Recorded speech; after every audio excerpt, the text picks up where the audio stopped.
Hi, thank you for joining me today for an young adult Bible study. This is somewhat similar to what I do on Thursday nights. If you have ever joined us for that, when we just have adults, or I will, talk with the adults after we have our short children's Sunday school time after Thursday evening services. So normally what I do is I pick one of the readings for the week, and the reading that I picked for this week, and it goes with the children's Sunday school video as well, is John chapter 11, verses 1 to 45, and then I decided to, keep going from 46 to 53, verses 53. So the way that this works is that I'm gonna read the passage out first from the Bible that I have here, and then I might have a couple of questions, and I would encourage you to pause the video at that point to think about them. Maybe you write the question down, or write down your response to that question, or you take time to respond to that question by talking with the people that you're watching this video with. So I encourage you to do that. So we're going to be reading from John chapter 11, starting at verse 1, and I am reading from this new book. It just is a Bible with just all of the Psalms and the Gospels in it. It's really cool. We got them for free, and in it there's space to journal on some of the pages on the side, like right there. But then there's also some pages have like coloring things on the side, and these are available in the entryway by the office, and they are sitting on the table, and they are completely free. So that's my plug for that. Anyways, so we're picking up at John chapter 11. Now a certain man was ill, Lazarus of Bethany, the village of Mary and her sister Martha. It was Mary who anointed the Lord with ointment and wiped his feet with her hair, whose brother Lazarus was ill. So the sisters sent to him, saying, Lord, he whom you love is ill. But when Jesus heard it, he said, This illness does not lead to death. It is for the glory of God, so that the Son of God may be glorified through it. Now Jesus loved Martha and her sister and Lazarus. So when he heard that Lazarus was ill, he stayed 2 days longer in the place where he was. Then after this, he said to his disciples, Let us go to Judea again. The disciples said to him, Rabbi, the Jews were just now seeking to stone you, and are you going there again? Jesus answered, Are there not 12 hours in the day? If anyone walks in the day, he does not stumble, because he sees the light of this world. But if anyone walks in the night, he stumbles, because the light is not in him. After saying these things, he said to them, Our friend Lazarus has fallen asleep, but I go to awaken him. The disciples said to him, Lord, if he has fallen asleep, he will recover. Now, Jesus had spoken of his death, but they thought that he had meant taking rest and sleep. Then Jesus told them plainly, Lazarus has died, and for your sake I am glad that I was not there, so that you may believe. But let us go to him. So Thomas, called the twin, said to his fellow disciples, Let us also go, that we may die with him. Now, when Jesus came, he found that Lazarus had already been in the tomb 4 days. Bethany was near Jerusalem, about 2 miles off, and many of the Jews had come to Martha and Mary to console them concerning their brother.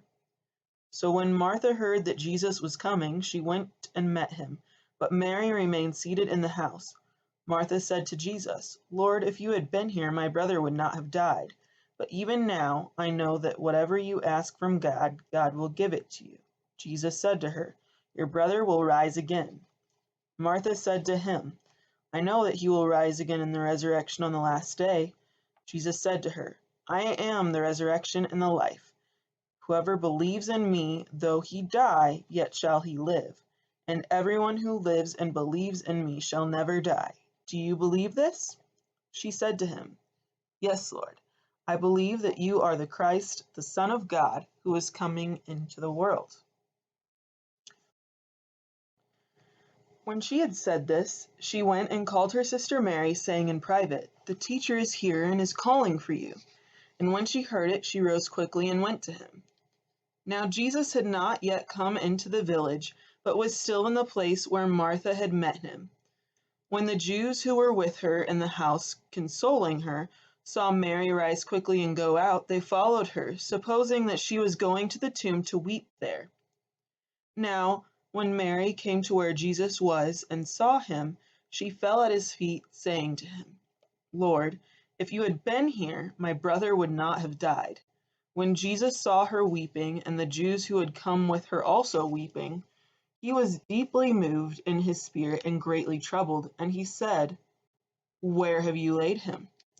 They said to him, "Lord, come and see." Jesus wept. So the Jews said, "See how he loved him?" But some of them said, Could not he who opened the eyes of the blind man also have kept this man from dying?" Then Jesus, deeply moved again, came to the tomb. It was a cave, and a stone lay against it. Jesus said, "Take away the stone." Martha, the sister of the dead man, said to him, "Lord, by this time there will be an odor, for he has been dead 4 days." Jesus said to her, "Did I not tell you that if you believed you would see the glory of God?" So they took away the stone, and Jesus lifted up his eyes and said, "Father, I thank you that you have heard me. I knew that you always hear me, but I said this on account of the people standing around, that they may believe that you sent me." When he said these things, he cried out with a loud voice, "Lazarus, come out!" The man who had died came out, his hands and his feet bound with linen strips, and his face wrapped with a cloth. Jesus said to them, "Unbind him and let him go." Now many of the Jews, therefore, who had come with Mary and had seen what he did, believed in him. But some of them went to the Pharisees and told them what Jesus had done. So the chief priests and the Pharisees gathered the council and said, "What are we to do? For this man performs many signs. If we let him go on like this, everyone will believe in him, and the Romans will come and take away both our place and our nation." But one of them, Caiaphas, who was high priest that year, said to them, "You know nothing at all, nor do you understand that it is better for you that one man should die for the people, not that the whole nation should perish." He did not say this of his own accord, but being high priest that year, he prophesied that Jesus would die for the nation, and not for the nation only, but also to gather into one of the children of God who are scattered abroad. So from that day on, they made plans to put him to death. All right, so that is a really, really long passage for us to read, and there's a lot to dive into. But the first thing I want you to think about, to chew on, is I want you to think of what jumped out to you during the text or in the text, what stood out to you and why. And so pause the video and take time to think about and discuss or write down what stood out to you and why.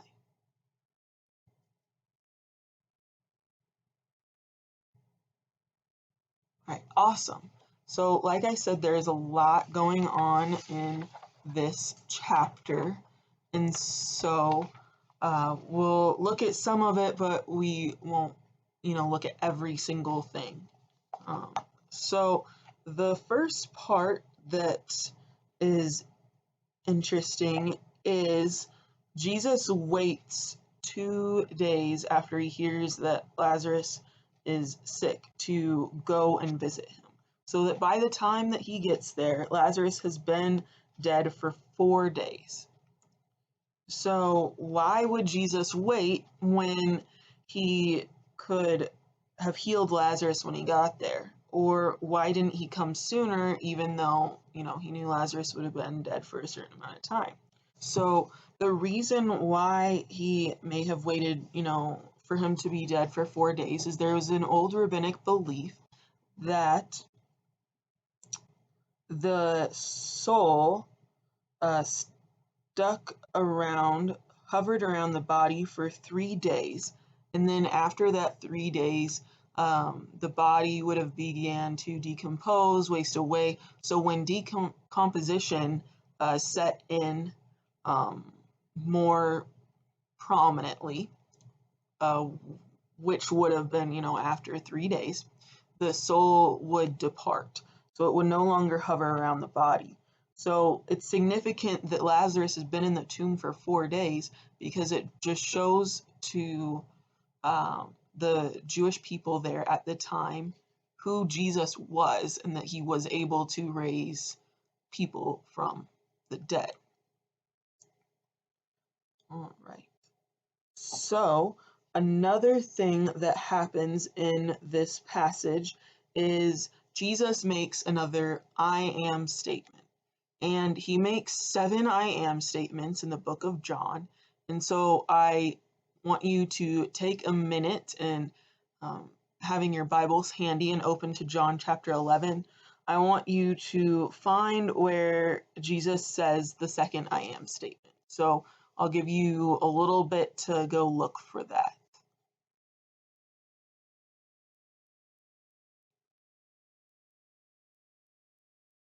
All right. So the second, or not the second, but the I am statement that Jesus makes in this section of our Bible reading for the week is that he says in verses 25 to 26, he says, I am the resurrection and the life. Whoever believes in me, though he should die, yet shall he live. And everyone who lives and believes in me shall never die. Do you believe this? Right. So that is the I am statement that Jesus makes here in this passage. So what do you think the significance of this statement is in Jesus' ministry? All right.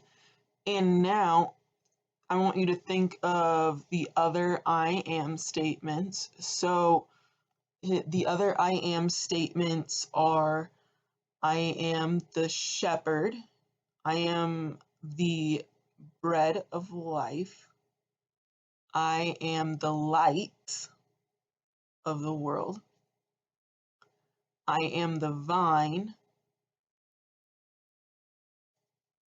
I am the way, the truth, and the life, I am the resurrection and the life, and I am the gate or the door. And that gate happens when he's talking about how he is the shepherd of the sheep in the book of John. So thinking about those I am statements, what is the importance or significance of those other statements that Jesus makes? What is Jesus saying?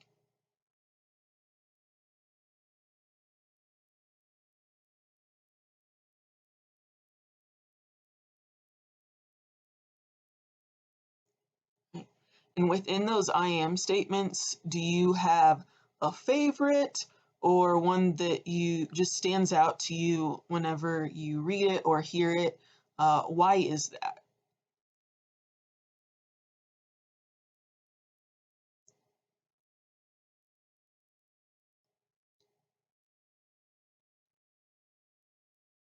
All right. And so now we don't necessarily have time to to go through every single thing of this passage. So I encourage you to talk more about what we don't hit on, uh, with other people, or maybe you like to journal. I'm a journaling person, so I like to, write down those thoughts about what jumps out to me and why, and use that to um, talk to God about. And so we're going to look at verses 45 to 53.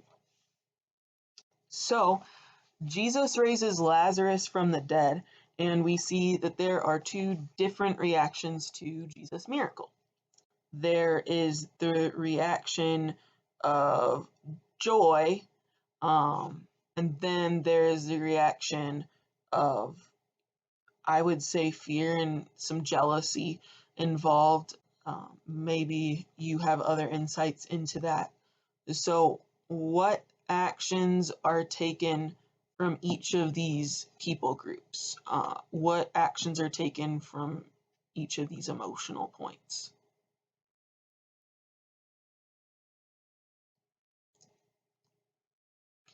Yeah. So one of the reactions that we see is that the people that go to the Pharisees, we see that the Pharisees are afraid of what the Romans will do to them if Jesus continues his ministry, because Rome was, largely the force in charge at the time, and so they are afraid of a possible adversity, a possible problem.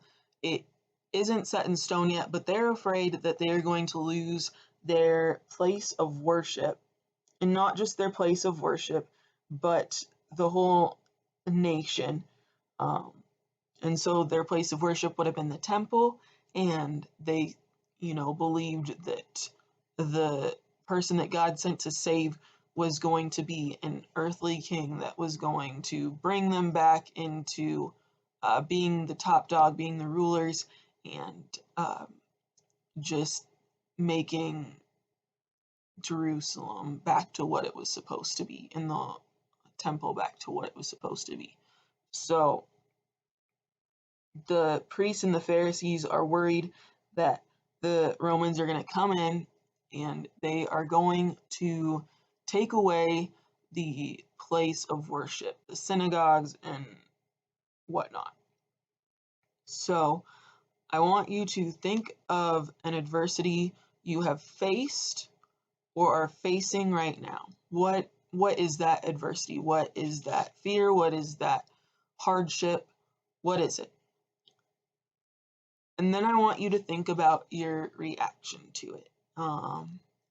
And has your reaction, maybe it was a small thing, maybe it was a big thing, has your reaction been one of faith, one of fear, one of maybe it was you ended up doing something dumb because you didn't think it out fully. Maybe it was out of anger.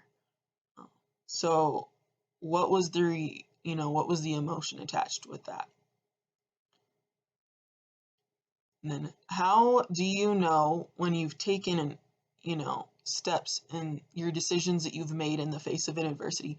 How do you know if the decisions that you have made or the decisions that you make are right or not?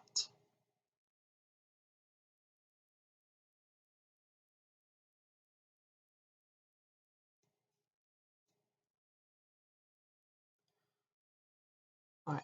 One more question just to think about and discuss is, so what happens if Jesus doesn't raise Lazarus from the dead? What happens?